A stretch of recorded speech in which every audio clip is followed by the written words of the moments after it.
On February 24, 1986, 30-year-old nursing director Sherri Rasmussen was found dead inside her Van Nuys, California townhouse. The front door was unlocked, furniture lay overturned, and a luxury vehicle remained parked in the driveway with its keys nearby. To the responding officers, the chaotic scene immediately suggested a violent residential burglary. That early impression shaped the initial trajectory of the entire investigation, leading police to classify the murder as a property crime gone wrong. Forensic technicians documented signs of an intense physical struggle across the living room floor. Sherri had been beaten, shot 3 times at close range with a .38 caliber handgun, and bitten on her left forearm. A blood-stained blanket near the body suggested the shooter used a pillow or fabric to muffle the gunfire. Crucially, the coroner swabbed the bite mark to collect biological evidence, preserving a vital trace sample that would lie undisturbed for decades. Detectives quickly focused on a series of recent burglaries in the surrounding San Fernando Valley neighborhood. Reports indicated 2 male suspects had committed armed break-ins nearby, prompting investigators to theorize that Sherri had interrupted a similar robbery in progress. The stolen marriage license and electronics reinforced this burglary narrative, leading detectives to file the case under property crime homicides while ignoring conflicting physical evidence that pointed to a targeted personal attack. Sherri's father, Nuys Rasmussen, repeatedly questioned the official burglary narrative. He informed investigators that his daughter had been harassed by an LAPD patrol officer named Stephanie Lazarus, who was the former girlfriend of Sherri's husband, John Ruetten. Lazarus had reportedly visited Sherri at her workplace and made unsettling personal comments.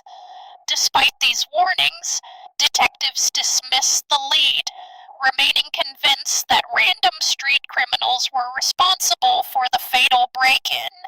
Internal investigative records show that the potential connection to an LAPD officer was never thoroughly pursued in 1986.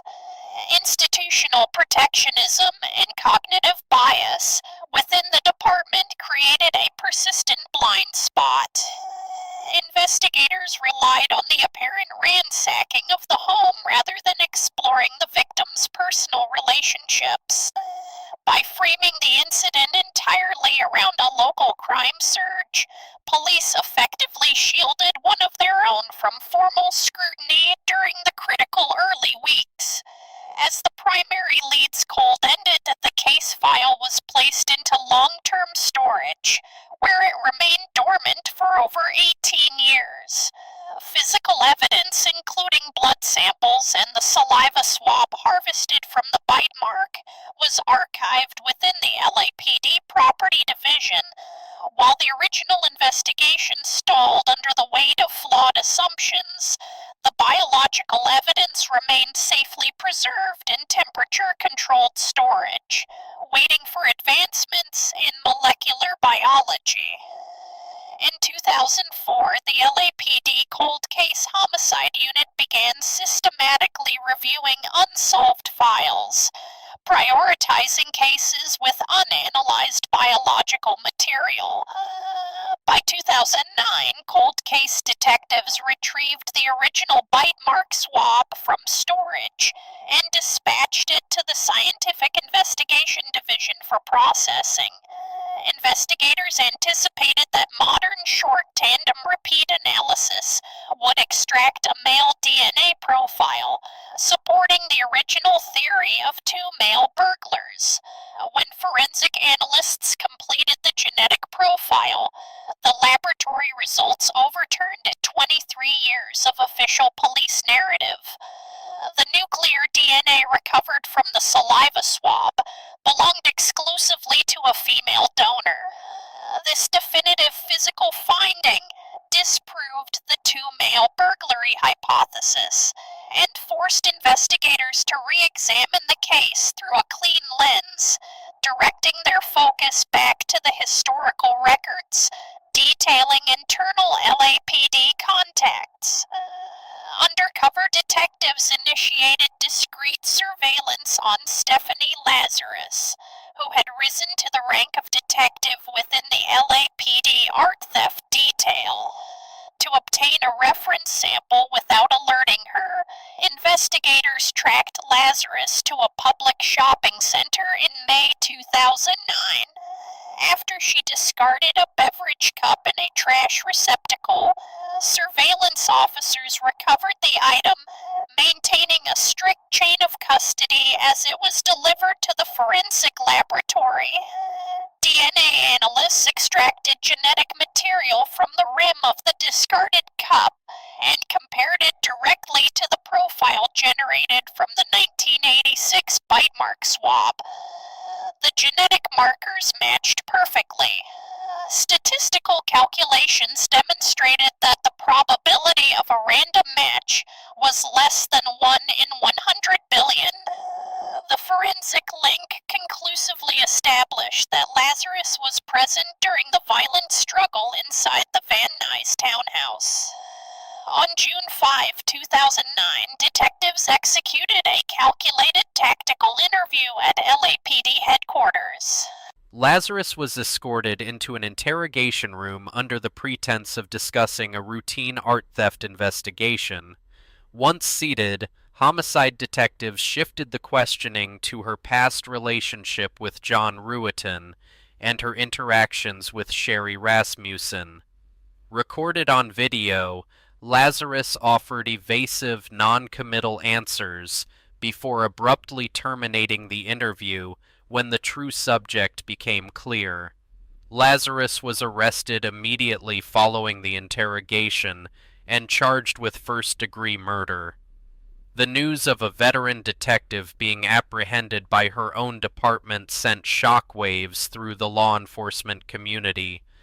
Court filings revealed that the murder weapon was likely a department-issued snub-nosed revolver, which Lazarus had reported stolen shortly after the crime, further exposing how early investigative oversights had allowed a killer to remain in active service.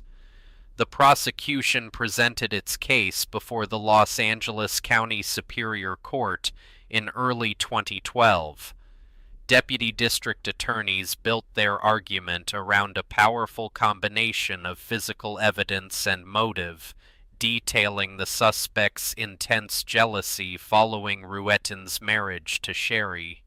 Prosecutors introduced meticulously documented chain of custody logs to establish that the critical DNA evidence had remained untampered throughout its 23 years in storage.